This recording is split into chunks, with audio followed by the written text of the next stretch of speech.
पे फोर्स की जगह पे एफ लिखेंगे। और rate of change of momentum, momentum को पी से रिप्रेजेंट करते हैं, बट जब रेट ऑफ चेंज कहा जाएगा तो वहां पर आपको डी अपॉन डी टी लगाना रहता है। तो rate of change of momentum के लिए ये आपका D T upon D T के टर्म में आएगा और फोर्स आपका एफ होगा।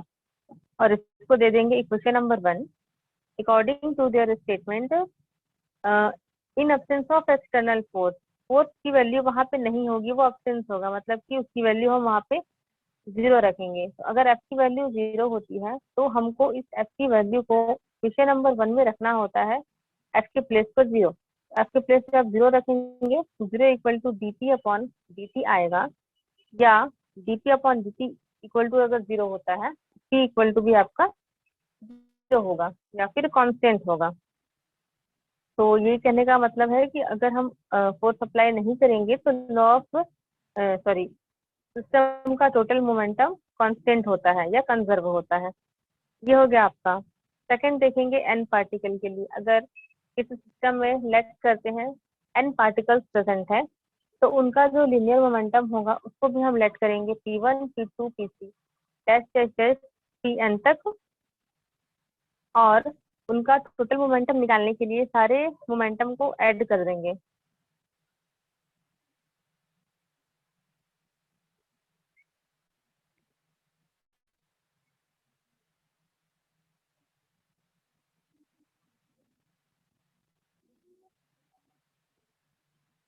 देखेंगे the total momentum of particle, total momentum मतलब मोमेंटम को पी से रिप्रेजेंट करेंगे और टोटल के लिए हम सारे मोमेंटम को सम कर देंगे P1 P2 P3 dash dash dash Pn तक।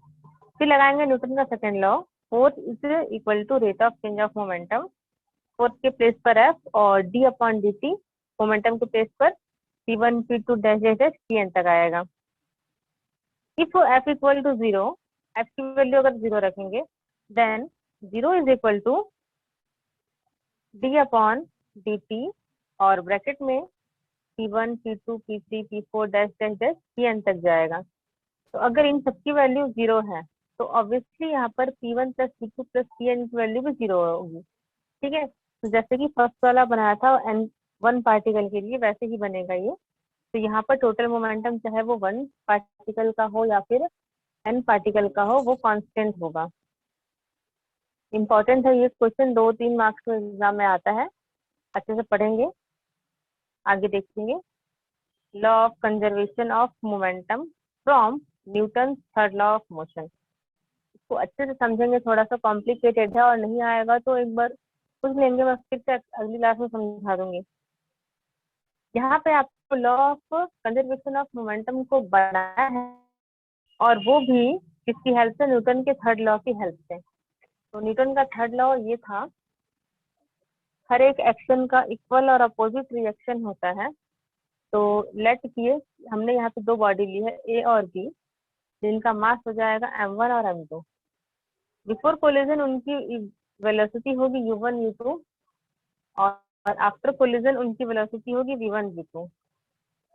तो यहाँ पे टोटल मोमेंटम निकालेंगे, मोमेंटम का फॉर्मूला होता है m v, p is equal to, अगर हमारा मोमेंटम u के फॉर्म में है, जैसे कि इस ऑब्जेक्ट का मास m1 है, इस ऑब्जेक्ट का मास m2 है, इसका मोमेंटम क्या होगा m1 u1, इसका मोमेंटम हो जाएगा m2 u2। तो टोटल मोमेंटम अगर देखा जाए इन दोनों ऑब्जेक्ट का तो क्या हो जाएगा m1 u1 plus m2 u2। इसलिए यहाँ पर लिखा है total momentum before collision, collision होने के पहले, दोनों ऑब्जेक्ट के टकराने के पहले जो मोमेंटम है होगा m1 u1 plus m2 u2। ठीक है, उसके बाद अगर हम ए पे फोर्स लगाएंगे तो वो स्ट्रेट पाथ पे जाएगा और बी से जाकर के स्ट्राइक होता है। तो जब वो बी से स्ट्राइक होता है तो उनका जो वेलोसिटी है वो बदल जाता है, u1 u2 से v1 v2 हो जाएगा। तो टोटल मोमेंटम होगा after collision m1 v1 plus m2 v2। ये निकल गया। अब देखेंगे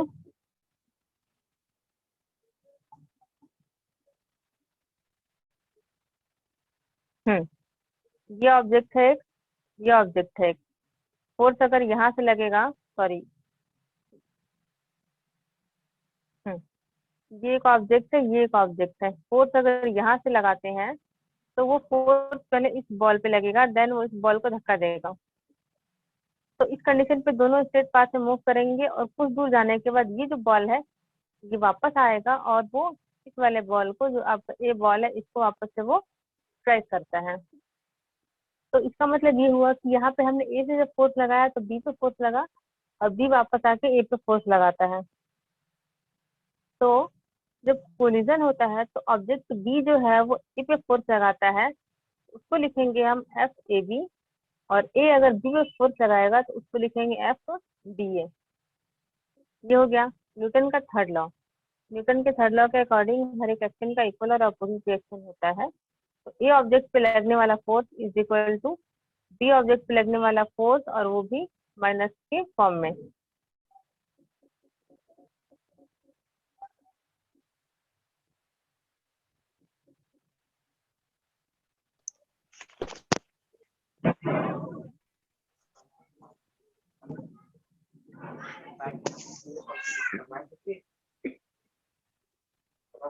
कहाँ लगा पापा को पैसा 4 लाख रुपया कमा के पूरा मॉल में वही पाइपलाइन में ही कमाया। उनका माइक ऑफ करोगे कि अपने घर का पूरा स्टोरी सुनाओगे? पैसा था और मॉल खुला तो पूरा बैंक का पैसा खाली कर कर मॉल में लगा मॉल का कोरोना पाइपलाइन कितना कमाऊंगा पाइपलाइन हम लोग पर कोरोना नहीं आ रहा था मॉल में ही इसलिए तो लगा मॉल में कमाई।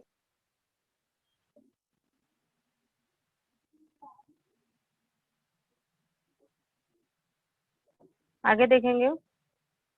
तो जैसा कि मैंने बताया, force exert on A particle and B particle. तो ए पार्टिकल पे जब फोर्स लगेगा तो उसको एफ बी ए लिखेंगे, और बी पार्टिकल पे जब फोर्स लगेगा तो उसको एफ ए बी लिखते हैं। उसके बाद देखेंगे force exert on A and B with respect to the time. दोनों पे जो फोर्स लग रहा है वो टाइम के साथ ही लगता है। टाइम जितना फोर्स लगाएंगे टाइम भी आपका इंक्रीज होता है, इसलिए हम यहाँ पे डेल टी का मल्टीप्लाई करेंगे दोनों साइड से, यहाँ पर भी और यहाँ पर भी। ये क्या हो जाएगा आपका F into time. Force into time is equal to क्या होता है? इम्पल्स ना। तो यहाँ पे इम्पल्स को तो आपको नहीं यूज करना है।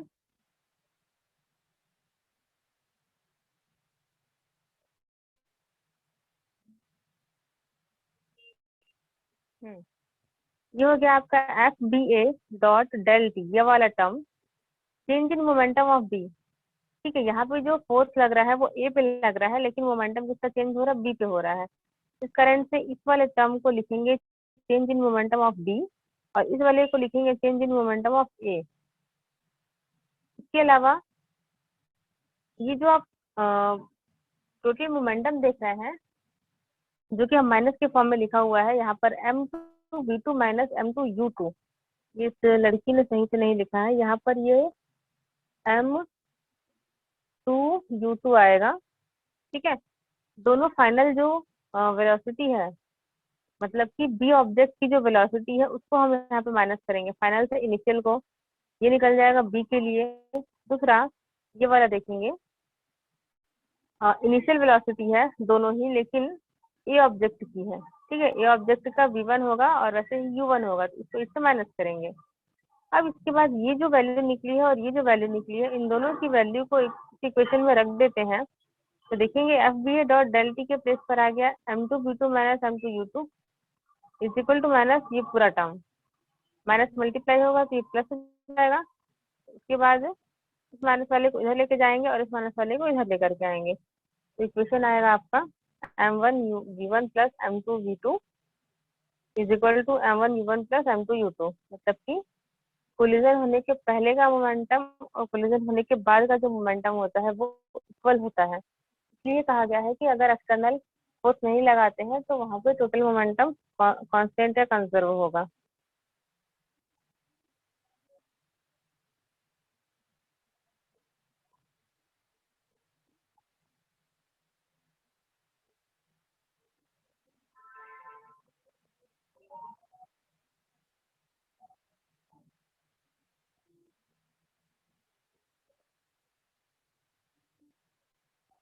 हम्म आगे है derivation of Newton third law of motion from the law of conservation of momentum, यहाँ पे न्यूटन का थर्ड लॉ बनाएंगे और वो भी law of conservation of momentum की हेल्प से।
इसके बाद डेल P2 को अगर इस साइड लेके जाएंगे इक्वल के तो माइनस में कन्वर्ट हो जाएगा। मोमेंटम में जो भी चेंजेस होता है टाइम के अकॉर्डिंग होता है, इसलिए हम दोनों साइड डेल P का डिवाइड कर देंगे। तो del P upon del P1 upon del P1 जो है वो ए का मोमेंटम है, तो हम यहाँ पे लिखेंगे एफ डी ए। एफ डी ए का मतलब होता है कि बी के थ्रू ए पे लगने वाला फोर्स। ठीक है, del P1 upon del T के प्लेस पर रखेंगे एफ डी ए, और del P2 upon del T के नीचे पे के इक्वल में लिखेंगे एफ ए बी। दोनों ही वैल्यू को इक्वेशन 1 में पुट करेंगे तो आपका निकल जाएगा F D A is equal to minus F A B. और ये आपका है न्यूटन का third law with the help of law of conservation of linear momentum.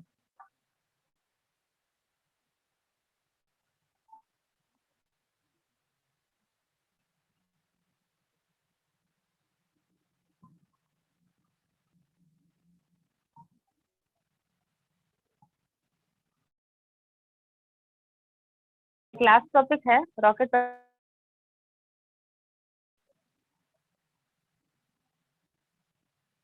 ये देखेंगे, इसके बाद ये चैप्टर खत्म हो जाएगा।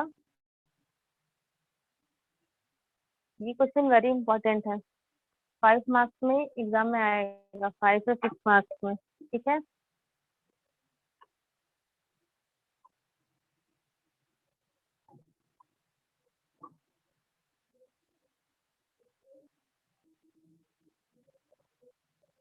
चलिए रॉकेट प्रोपल्शन देखते हैं। रॉकेट प्रोपल्शन का जो प्रिंसिपल है या फिनोमिना है, ये law of conservation of linear momentum पे बेस है। क्या होता है कि जब जहाँ पे रॉकेट को छोड़ा जाता है वहाँ एक चैम्बर होता है, कंबशन चैम्बर कहते हैं, जहाँ पे उसको जलाया जाता है, फ्यूल डाल करके रॉकेट को जलाया जाता है।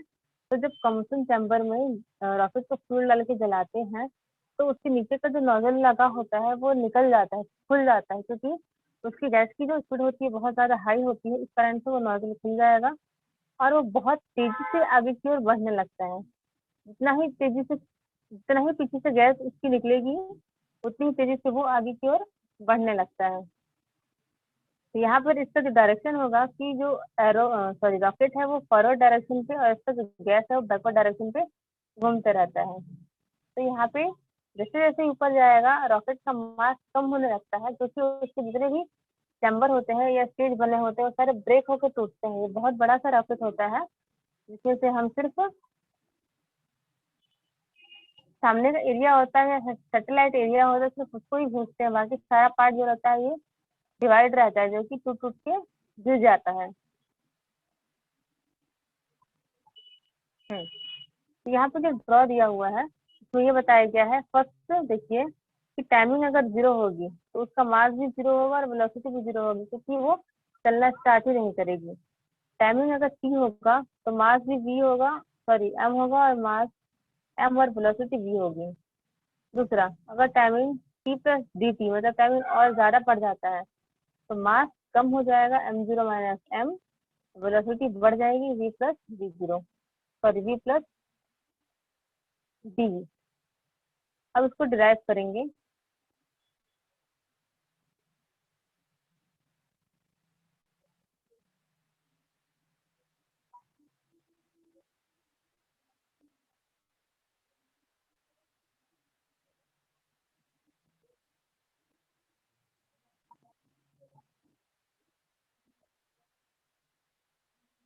हम्म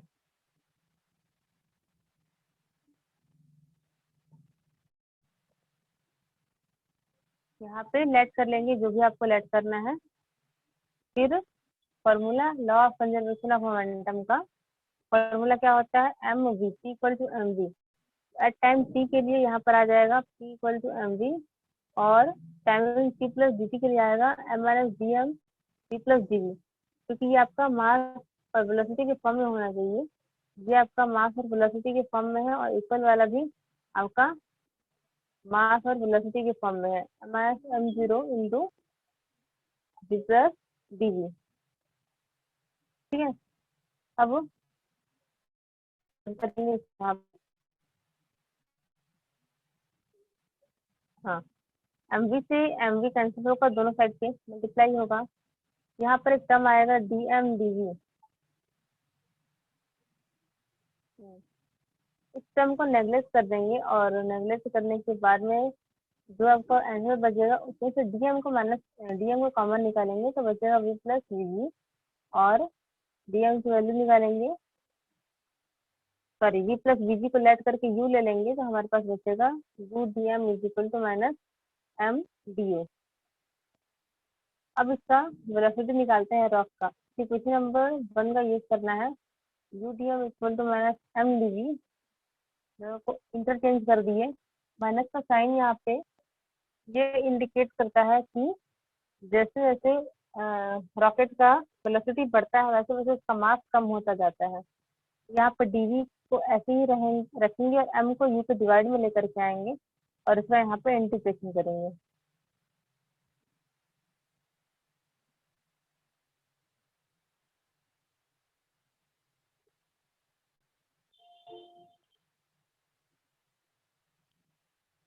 चलिए लास्ट इसका दिखाया है कि वेलोसिटी के लिए लिमिट लेंगे v0 से v, और मास के लिए लिमिट लेंगे m0 से m। ठीक है, फॉर्मूला लगेगा यहाँ पर इंटीग्रेशन का 1/m को log m माइनस को मल्टीप्लाई होगा, और उसके बाद log m minus log n को इस तरह से लिखेंगे। लास्ट में आपको लिखना है कि v0 जो इनिशियल वेलोसिटी है अगर उसकी जगह 0 आता है तो आपका फॉर्मूला क्या बचेगा।